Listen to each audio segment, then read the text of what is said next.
आने का इफेक्ट जो ये अच्छा समझ रहे हैं खराब भी हो सकता है। इनकी शक्ल देख के एक बहुत बड़ा वर्ग समाज में ऐसा है जो बाप अपने लड़के को बता देता है कि बेटा ये वही चौटाला है जिसने ऐसी लूट की थी। हर आदमी अपनी मर्जी से सोच समझ के विवेक से वोट डालता है। किसी के दबाव में वो दिन लग गए जब लठ के जोर पे वोट ली जाती थी। तो लठमार पार्टी के दिन अब कभी आने नहीं वाले। एक बात स्पष्ट है कि भूपेंद्र हुड्डा जी किसी दलित को प्रधान के रूप में स्वीकार नहीं कर सकते। पहली बात तो कोई किसानों का प्रदर्शन नहीं है, ये कांग्रेस का प्रदर्शन है और कुछ इलाकों में इनेलो का प्रदर्शन है। जब धान लग रहे थे तो ये जो धरने पे लोग बैठे हुए जू के तू बैठे हुए थे। अगर ये किसान थे तो धान लगाने जाते, अगर ये किसान थे तो गेहूं काटने जाते। जितनी संख्याएं लेके बैठे थे आज तक बैठे हुए। पंजाब केसरी में आप सबका स्वागत है। मैं हूं चंद्रशेखर धरनी।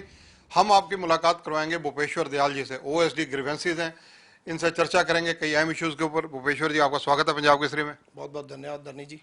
Bhupeshwar ji, CM window dream project Haryana government का रहा है, सीएम साहब का रहा है, आप लोगों ने कड़ी मेहनत की है, बहुत लंबा समय होता जा रहा है कि उसकी कोई मीटिंग नहीं हो पा रही।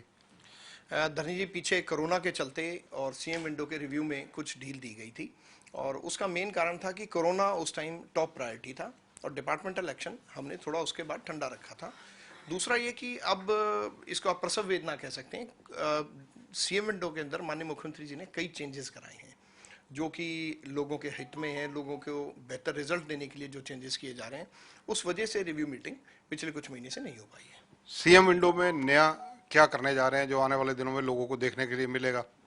देखिए, एक तो सॉफ्टवेयर में बहुत सारे चेंजेस किए जा रहे हैं जिससे कि उसका जो एनालिसिस है, जो डाटा का एनालिसिस है, वो इनबिल्ट हो जाएगा और जो समस्याएं बार बार आ रही हैं, दो किस्म से इसमें लोगों को मदद मिलेगी। एक तो समस्या का बार बार उत्पन्न होना, यानी किसी आदमी की गलती नहीं है, वो काम ऐसा है कि बार बार एक जगह दिक्कत पैदा हो रही है। ऐसे बॉटलनेक्स को आइडेंटिफाई करने में और जो नया सिस्टम है, जो नया सॉफ्टवेयर है, वो मदद करेगा। सेकेंडली, कुछ लोग ऐसे हैं जो सिस्टम ठीक होने के बावजूद ठीक से खुद को काम करने के लायक जो लोग नहीं हैं, जो किसी किस्म से काम नहीं करना चाहते या कहीं बेईमानी करते हैं, वो जब भी बदल के नई जगह जाते हैं तो सिमिलर शिकायतें उनकी नई जगह पे आनी शुरू हो जाती है। इन दोनों के एनालिसिस का सिस्टम नए सॉफ्टवेयर में ईजाद किया गया है और इससे ना केवल अंग्रेजी में कहें ब्लैक शीप, यानी कि जो लोग काम नहीं करना चाहते वो पकड़े जाएंगे और ऐसे काम जो कि हम दबाव दे रहे हैं और होने लायक ही नहीं है, वो भी आइडेंटिफाई हो जाएंगे। भूपेश्वर जी, कोरोना की दूसरी लहर, सीएम विंडो पर किस प्रकार की शिकायतें आई? पहली बार जब कोविड आया था तो तब तो आपसे चर्चा हुई थी, इस बार ज़्यादातर शिकायतें किस तरह की आई? देखिए, पहली लहर और दूसरी लहर के एनालिसिस पे हमें बड़े चौंकाने वाले इसमें हमें आंकड़े मिले।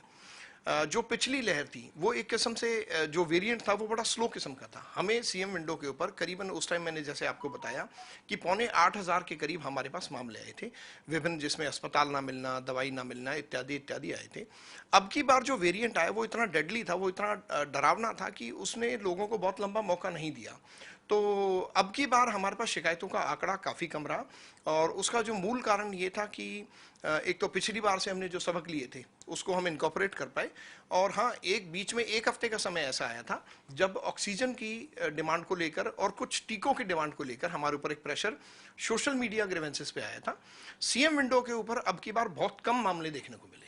तो जिस प्रकार से ऑक्सीजन की बात की जा रही है, कालाबाजारी की बात की जा रही है, हॉस्पिटलों द्वारा ज़्यादा बिल वसूली की बात है, क्या सीएम विंडो पर भी ऐसे मामले आए तो क्या एक्शन हुआ? देखिए, अब की बार सीएम विंडो पे ओवर चार्जिंग के मामले आए हैं और इसमें स्वास्थ्य मंत्री जी ने बहुत ही उत्तम एक कदम लेते हुए मुझे बुलाया और सभी मामलों की लिस्ट उन्होंने ली है और उसको निजी तौर पे माननीय स्वास्थ्य मंत्री जी देख रहे हैं। अगर चर्चा की जाए, आप कह रहे हैं कि जो नया सिस्टम, जो ब्लैक शिप्स हैं वो पकड़ी जाएंगी, एक संस्थान से दूसरी जगह चले जाते हैं, तो उसके लिए क्या आपका फार्मूला रहेगा? धरनी जी, काफ़ी टाइम हो गया है कोरोना के चलते लोगों को ढील मिलते हुए, लेकिन जैसा मैंने बताया कि ज़ीरो टॉलरेंस ऑफ करप्शन हमारे मुख्यमंत्री जी का पहला इसमें मतलब नारा है। और दूसरी बात, जो अब की बार ब्लैक शीट पकड़े जाएंगे अनप्रेसिडेंटेड, उनके ऊपर कार्रवाई करने की मैं आपको वायदा देता हूं कि 2 महीने के अंदर जो लोग काम नहीं कर रहे या कोई बेईमानी करते पकड़े जाएंगे, उन पे बहुत ही सख्त किस्म की कार्रवाई 2 महीने के अंदर से शुरू हो जाएगी। सीएम विंडो की जो एप्लीकेशन आती हैं जिनको आप आगे भेजते हैं, उनकी काउंटर चेकिंग का एक फार्मूला आपने रखा हुआ है। अब जिस प्रकार से एनिमेट सिटीजन का फार्मूला सुनने में आ रहा है, वो क्या है? एमिनेंट सिटीजन का कंसेप्ट हम करीबन 2016 में लेके आए थे। शुरू में एक बहुत सारी शिकायतें प्रेस में बहुत सारी देखने को मिलती थी कि किसी ने शिकायत की, उसको बुलाया नहीं, उसके फर्जी हस्ताक्षर कर दिए, काम नहीं किया, शिकायत बंद कर दी। ऐसी खबरें बड़े आमतौर पे देखने को आती थी। इसके ऊपर माननीय मुख्यमंत्री जी ने विचार करके, बड़े सोच विचार करके एक नया कंसेप्ट देश में पहली बार निकाला एमिनेंट सिटीजन का, जिसमें थी कि सत्ता में और सहभागिता आम जनता की। उसमें हमने जिला प्रशासन के माध्यम से ऐसे प्रबुद्ध लोगों के हर विधानसभा में 3 प्रबुद्ध लोगों के, सीनियर लोगों के हमने जिला प्रशासन से नाम लिए, उनको एमिनेंट सिटीजन मनोनीत किया और उनके कंधों पे हमने बोझ डाला कि वो दोनों पक्षों को सुने और दोनों पक्षों में समन्वय का काम करें। जहां पर कहीं प्रशासन की ढिलाई लगती है, उनको ये हमने स्वायत्तता दी कि वो हमें लिख के दें कि प्रशासन की ढिलाई उनको कैसे लगी।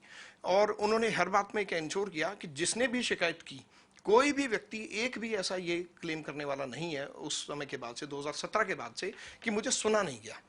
फैसला आपके हक में भी आ सकता है, खिलाफ भी आ सकता है, लेकिन आपको सुना नहीं गया, बुलाया नहीं गया, आपसे पूछताछ नहीं हुई, ऐसा एक भी मामला तब से नहीं आया। एमिनेंट सिटीजन की अगर बात की जाए तो ये क्या सोशल इंजीनियरिंग का काम भी करेगा? देखिए, सोशल इंजीनियरिंग तो नहीं, सोशल ऑडिट का काम ये कर रहा है। Social audit in the sense कि ये सब लोग जो हैं ये लोकल परिस्थितियों में हैं, आसपास के रहने वाले लोग हैं, और ये वहाँ पर एक सुविधा, एक जैसे कि आप धरनी जी पानीपत के रहने वाले हैं, आपको अपने शहर में ही 2 ऐसे लोग मिलेंगे जिनके पास आप जा सकते हैं और ये बता सकते हैं कि मैंने ये अमुक शिकायत की थी, ये अधिकारी मुझे परेशान कर रहा है, मैंने बहुत मांग करी, ये काम नहीं कर रहा या काम नहीं करना चाह रहा, कोई पैसे मांग रहा है। इस तरह के बहुत सारे करेक्टिव मेजर्स।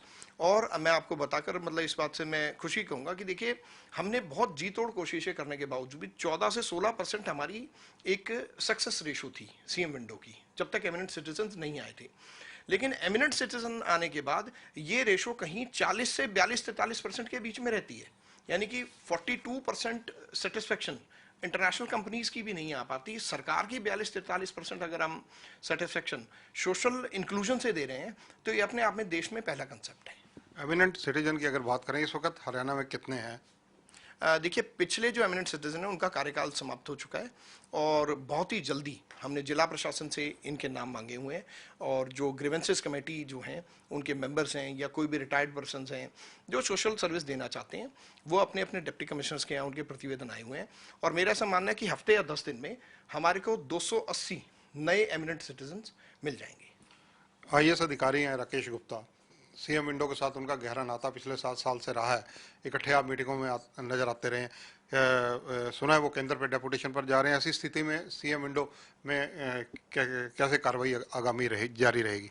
देखिए, डॉक्टर राकेश गुप्ता का इस कार्यक्रम को चलाने में एक बहुत बड़ा योगदान रहा है। सीएम विंडो जहाँ से कंसेप्चुलाइज हुई, जहाँ से इसकी सोच के रूप में इसको डेवलप किया, उन्होंने वहाँ से लेकर आज तक सीएम विंडो को ओवरसी किया है। इसमें बहुत ज़्यादा वैल्यूएबल उनका कंट्रीब्यूशन है, क्योंकि वो एक्स ऑफिशियो देख रहे थे, हर एक चीज़ चलायमान है, सबने आगे बढ़ना है। जैसा कि आपने सुना, वो भारत सरकार जाने की उनकी बात सुनने में आ रही है, और ऐसी स्थिति में कोई सीनियर आईएएस अधिकारी इसको देखेंगे।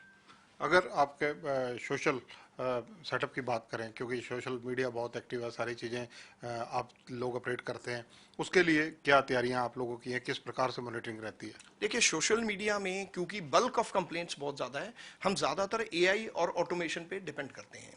हमने जो सॉफ्टवेयर है वो इस तरह का डिवाइस किया है कि जब आदमी को जेन्युइन कंप्लेंट्स डालता है, देखिए कोई पॉलिटिकल कमेंट करना चाहे या कोई ऑफ द कफ रिमार्क करे, उसको हम शिकायत का दर्जा नहीं दे सकते। जहां एक व्यक्ति कोई भी जैसे कोई महिला अपने प्रताड़ना की शिकायत डालती है, कोई दहेज की शिकायत डालती है, या कोई छेड़खानी के खिलाफ शिकायत डालती है, इस तरह के मामले हमारा सॉफ्टवेयर इतना हमने अपडेट किया है कि वो तुरंत रूप से उसकी टिकट जनरेट होके हमारे पास उसका एसएमएस जनरेट हो जाता है, और सिमिलरली जो अधिकारी कंसर्न है उसके पास वो मार्क हो जाता है। वो इतना ऑटोमेटेड सिस्टम है कि केवल हमें उस पर चेक्स एंड बैलेंसेस रखने हैं। हमने केवल ये देखना कि कौन अधिकारी समय से उसका संज्ञान नहीं ले रहा, अन्यथा वो इतना ऑटोमेटेड सिस्टम है कि सोशल मीडिया की शिकायतों का निराकरण ऑलमोस्ट ऑल आर्टिफिशियल इंटेलिजेंस का इस्तेमाल से हो रहा है। अब कुछ सवाल राजनीतिक रहेंगे। ओम प्रकाश चौटाला जी जेल से बाहर हैं, इनेलो एक बार फिर से पुनर्जीवित होने की तरफ देख रही है। देखिए, ओम प्रकाश चौटाला जी हमारे प्रदेश के एक बुजुर्ग नेता हैं, और ईश्वर उनको स्वास्थ्य रखे। बाकी ये घूम तो यहाँ बहुत सालों से रहे थे, कोई ऐसा तो ये कुछ कर तीर चला नहीं पाए, आज आ गए हैं तो इनके पास ये तो राजनीति है, खुला दरबार है, जहाँ मर्जी करें जो मर्जी करें। बाकी एक बात कहने की ज़रूर है कि इनका आने का इफेक्ट जो ये अच्छा समझ रहे हैं खराब भी हो सकता है। इनकी शक्ल देख के एक बहुत बड़ा वर्ग समाज में ऐसा है जो बाप अपने लड़के को बता देता है कि बेटा ये वही चौटाला है जिसने ऐसी लूट की थी। इनेलो आखिर लालित क्यों है, इनेलो प्रफुल्लित क्यों है? देखिए, इनेलो का एक जो जनाधार है वो सुकड़ सुकड़ के एक ऐसे लेवल पे आ चुका है जो पुश्त और पुश्त इनके साथी चलते आए हैं। तो एक बार भूपेंद्र हुड्डा जी ने आमोद प्रमोद में एक बात कही थी। किसी ने कहा जी कि चौटाला साहब की रैली में 27,000-28,000 आदमी आए हुए थे। तो हुड्डा साहब ने एक मजाक किया था कि इसके पास जितने वोटर हैं उनको साथ ही लिए घूम रहे हैं। तो वही बात इनके ऊपर लागू होती है। देखिए, इनका जब इलेक्शन होंगे तो पता चलेगा इनकी पॉपुलैरिटी क्या है। पीछे लोगों ने बताई थी, अब इलेक्शन होंगे फिर पता चल जाएगा। एक दबाव की राजनीति बनाना, 10 लोगों को लेकर हुड़दंग करना, ये कोई राजनीति नहीं है। राजनीति आज बड़ी स्वायत्त है। हर आदमी अपनी मर्जी से सोच समझ के विवेक से वोट डालता है। किसी के दबाव में वो दिन लद गए जब लठ के जोर पे वोट ली जाती थी। तो लठमार पार्टी के दिन अब कभी आने नहीं वाले। भूपेश्वर जी, हुड्डा साहब और शैलजा दोनों दिल्ली में विधायकों को लेकर घमासान चल रहा है। देखिए, कल विद साहब ने एक बहुत सुंदर इनके बारे में बात कही कि ये तो फैमिली एंटरटेनमेंट है, और चाहे वो पंजाब हो, चाहे वो हरियाणा हो, चाहे राजस्थान हो, लोगों के लिए कांग्रेस की अंतरकलह सास बहू के सीरियल की तरह है, जहां एक ऐसा बुजुर्ग बैठा है जिसको पता नहीं कि घर के चार दीवारी में क्या हो रहा है। सास और बहू खूब जम के आपस में जूत बाजारी कर रही हैं और लोग उसका आनंद ले रहे हैं। तो इस कलेश का लोग आनंद ले रहे हैं और ये तो ना कभी खत्म हुआ है ना कभी होगा। हाँ, एक बात मैं जरूर कहना चाहूँगा कि एक बात स्पष्ट है कि भूपेंद्र हुड्डा जी किसी दलित को प्रधान के रूप में स्वीकार नहीं कर सकते। किसानों की अगर बात की जाए, किसानों का आंदोलन 8-9 महीने हो गए लगातार चल रहा है, 12-13 वार्ताओं के दौर भी हो चुके हैं।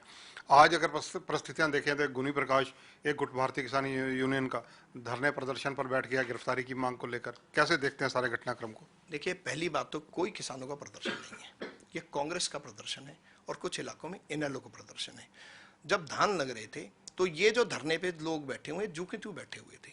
अगर ये किसान थे तो धान लगाने जाते, अगर ये किसान थे तो गेहूं काटने जाते। जितनी संख्याएं लेके बैठे थे आज तक बैठे हुए हैं। ये कुछ नहीं, ये वो लोग हैं जो सत्ता लोलुप हैं, बस इंतजार में बैठे हैं कि कांग्रेस आएगी तो मेरे को नौकरी मिलेगी, कांग्रेस आएगी तो मेरे को ठेके मिलेंगे, चौटाला साहब आएंगे तो मेरा लड़का फिर से बिना पेपर के भर्ती होगा। इसके अलावा कोई किसान इनके साथ नहीं है। एक धक्के की राजनीति, धमकाने की राजनीति ये चला रहे हैं।